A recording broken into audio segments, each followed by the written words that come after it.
ऐसा माना जाता है कि पृथ्वी पर आज तक रावण जैसा कोई शिव भक्त व प्रकांड पंडित पैदा ही नहीं हुआ। हालांकि रावण के जन्म के बाद भी कई अद्भुत पंडित हुए, लेकिन ऐसा कहा जाता है कि आज तक रावण की कोई बराबरी नहीं कर सका। लेकिन क्या आप जानते हैं कि रावण का जन्म कैसे हुआ था और किसके यहाँ हुआ था? और क्या आप यह जानते हैं कि रावण का संबंध इस सृष्टि के रचयिता ब्रह्मा जी के साथ भी था? अगर नहीं तो इस वीडियो के अंत में आपको इन सभी प्रश्नों के साथ रावण के बारे में ऐसे कुछ तथ्यों के बारे में पता चलेगा जिसके बारे में आप नहीं जानते होंगे।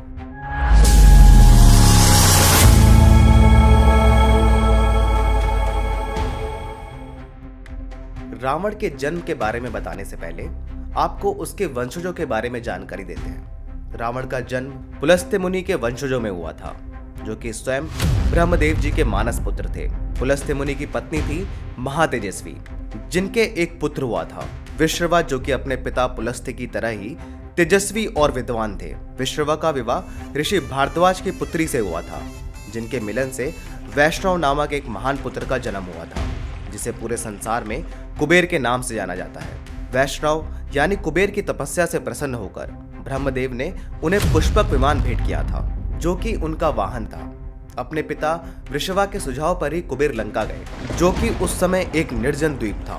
कुबेर के वहां आने से पहले लंका में राक्षसों का निवास था, लेकिन वे सभी उस स्थान को छोड़कर वहां से जा चुके थे। जिसके बाद कुबेर ने वहां एक समृद्ध राज्य स्थापित किया। उस स्थान पर समृद्धि को लौटता देख राक्षस जाति के कई लोग वहां बसने के लिए लौट आए और प्रसन्नता पूर्वक रहने लगे। उस समय राक्षसों का एक राजा था सुकेश। राक्षस राजा सुकेश के 3 शक्तिशाली पुत्र थे, जिनका नाम माल्यवान, सुमाली और माली था। सुमाली की एक पुत्री थी कैकसी। कैकसी देवी लक्ष्मी की तरह ही एक अत्यंत तेजस्वी महिला थी। हर पिता की तरह सुमाली भी अपनी असाधारण पुत्री कैकसी के लिए एक योग्य वर की तलाश में उत्सुकता से प्रतीक्षा कर रहे थे। हालांकि उनके इच्छा के योग्य वर मिलना मुश्किल था।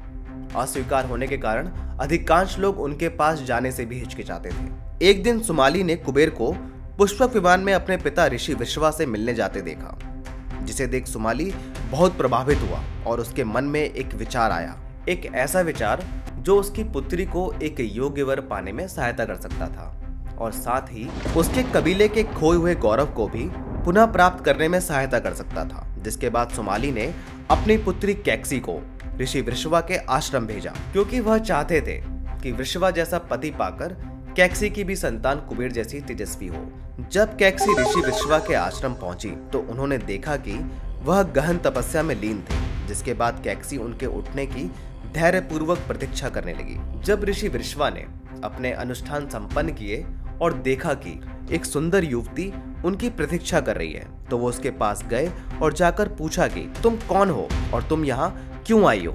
जिसके जवाब में कैकसी ने कहा कि ऋषिवर, आप अपनी तपस्या के बल पर स्वयं ही मेरे आने का कारण जान लें। और आगे कहा कि मैं यहाँ अपने पिता की स्वीकृति से ही आई हूँ और मेरा नाम कैकसी है।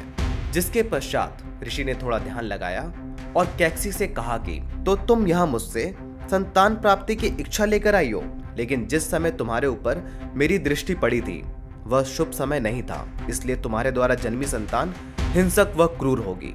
ऋषि के द्वारा ऐसी बात सुनकर कैकसी अचंभित हो गई और बोली कि आप एक प्रतिष्ठित ऋषि हैं और बहुत पूजनीय भी हैं। मैं आपसे क्रूर संतान की आशा नहीं कर सकती, कृपया मुझ पर दया करें। जिसके पश्चात वृषभा ने संतावना देते हुए कहा कि निसंदेह हमारा सबसे छोटा पुत्र कुड़ी और दयालु होगा। ऋषि वृषभा के बताए अनुसार बिल्कुल वैसा ही हुआ। ऋषि और कैकसी के मिलन के फलस्वरूप उनके 4 बच्चे हुए। 3 पुत्र दशग्रीव, कुंभकर्ण और विभीषण और एक पुत्री शूर्पणखा। दशग्रीव रावण के नाम से जाना गया, जो कि बहुत ही क्रूर और निर्दयी था, जिसने पूरे संसार को रुलाया था। बिल्कुल उसके विपरीत विभीषण अपने पिता के भांति ही बहुत ही दयालु और गुणी थे। कैकसी अपने सौतेले पुत्र कुबेर से बहुत प्रभावित थी, जिस कारण वह हमेशा दशग्रीव को अपने भाई की तरह बनने के लिए प्रेरित करती रहती थी।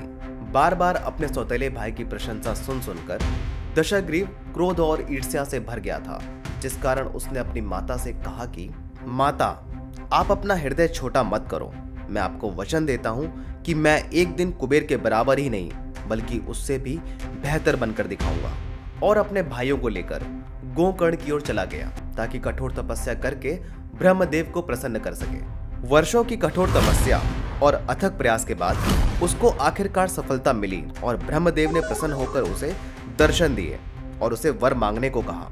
रावण अमरता का वरदान चाहता था, लेकिन ब्रह्मदेव ने उसे यह कहकर मना कर दिया कि कोई भी प्राणी हमेशा के लिए जीवित नहीं रह सकता, तुम कुछ और मांगो। जिसके पश्चात रावण ने थोड़ा विचार किया और कहा कि मुझे देवों, असुरों, दानवों, दैत्यों, गंधर्वों, यक्षों, गरुड़ और नागों से अमरता प्रदान करें। बाकी अन्य प्राणियों से मुझे कोई भय नहीं है, विशेषकर मनुष्यों से, क्योंकि वो मेरे सामने केवल एक तिनके के समान है। जिसके बाद पितामह ने उसे वर दे दिया। ब्रह्मदेव से ऐसा वर पाकर रावण अब पहले से भी अधिक क्रूर और निर्दयी बन गया था, क्योंकि उसे अब किसी का भी भय नहीं था।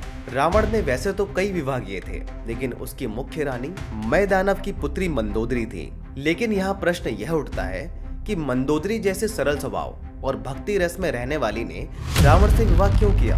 मंदोदरी के पिता मय दानव थे और वह रावण के क्रूर स्वभाव से अच्छी तरह परिचित भी थे, लेकिन उन्होंने ऋषि पुलस्त्य के कुलीन वंश में उसके जन्म को ध्यान में रखकर ही अपनी अत्यंत सुंदर और दयालु पुत्री का विवाह रावण से किया था, जिससे रावण के दो अत्यंत शक्तिशाली पुत्र मेघनाद और अक्ष हुए थे।